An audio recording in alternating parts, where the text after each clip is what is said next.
have not cut it open and started separating it yet. So in the meantime, I'm going to make my sauce, and it's pretty simple. It's basically onions, tomatoes, salt, and basil, and olive oil. So right now I'm just gonna cut up my onion, get the olive oil heating up,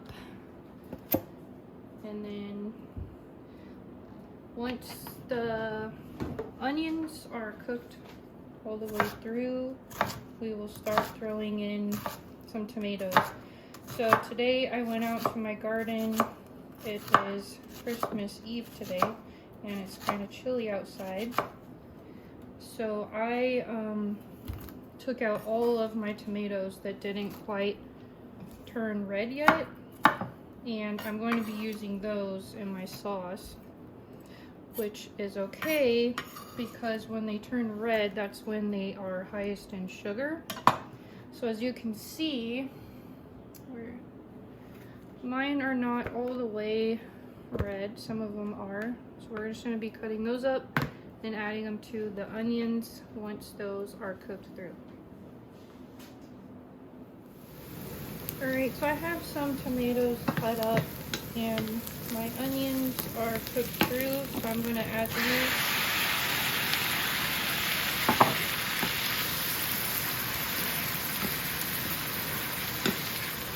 And then as I cut the rest of my tomatoes, I'm just going to throw them in.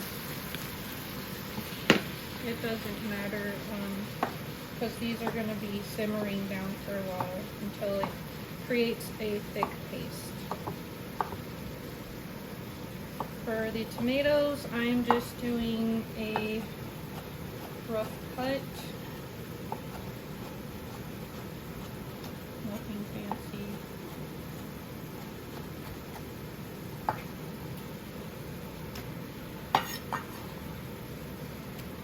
Just thrown in there when they are done. Alright, all my tomatoes are in there, so we are going to let this simmer. I am going to stir it occasionally, and then all we have left to do is add our salt and basil, and our sauce is pretty much done. Alright, so this is what we're looking for when you scrape the pan. The juices take a long time to go back to where you just scraped it from. So this is thickening up. So I'm going to add my basil paste because I don't have any fresh basil. I add a lot because I like basil. This has a little bit of salt in it as well. So just add your salt to taste. And if you want to add a little spice to this, you can add some red pepper flakes, which I am going to do because I like my sauce with a little spiciness. So just stir the salt and basil in. Let it simmer for a little bit more, and this is done. And then we will head back over to the squash, and I will show you how to prepare the squash. Okay, so our squash has been cooling for about an hour. So what you're gonna do is just cut it in half. And this little end part right here is a little tough to cut through, so you can just cut that off the top. So you cut your squash in half and split it open. And you're going to scrape out the seeds just like you would a pumpkin.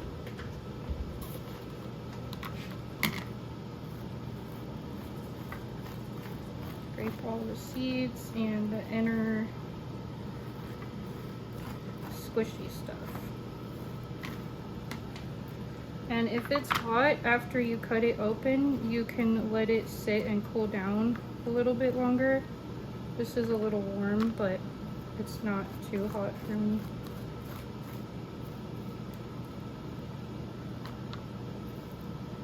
So scrape all these seeds. You can actually eat these if you want to, the seeds. And I wanted to just say the reason why I liked spaghetti squash is because it really doesn't have a strong distinctive flavor. And you could use it as a spaghetti or a pasta substitute in pasta dishes and in lasagna dishes also.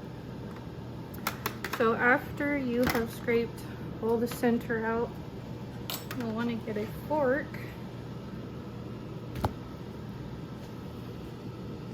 and basically you just go like this.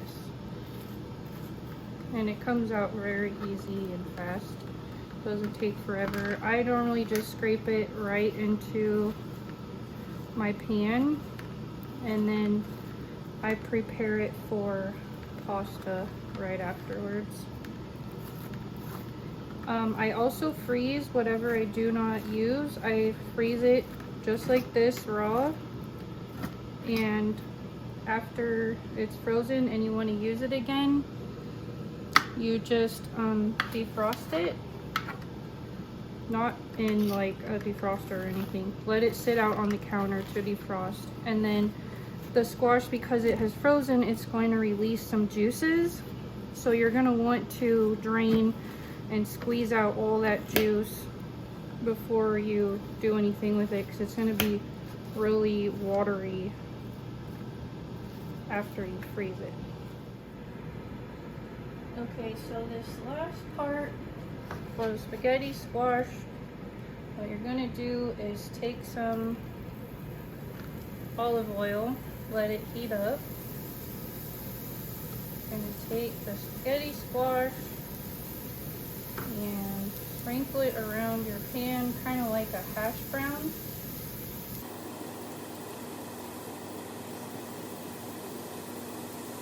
And I also do this with the lasagna too. So my layers of spaghetti squash in my lasagna, I do this before I stick it in there also. It takes away the rawness taste and it also gives it some flavor. So you're just going to take some black pepper, sprinkle across the top. Some red pepper flakes if you want a little spice. If you don't, then don't put any. And then some garlic salt. If you can't have a lot of salt, just use garlic powder. And let that cook for a little bit. And then you just flip it and try to get a little bit of brownies until these become a little soft and it takes the rawness out of it. You don't have to do this. You can try it this way if you want to and see how you like it. If you're not a fan, I suggest trying it this way. It makes it more likable. Everyone, my kids and everyone like this, so this is how I've been doing it. And it doesn't take very long either. Alright, so how I eat this is I just plate some spaghetti squash in here. And then we just add the sauce to it. And there you go. Thanks for watching, guys. Please subscribe to my channel if you haven't already and give my video a thumbs up. Thank you.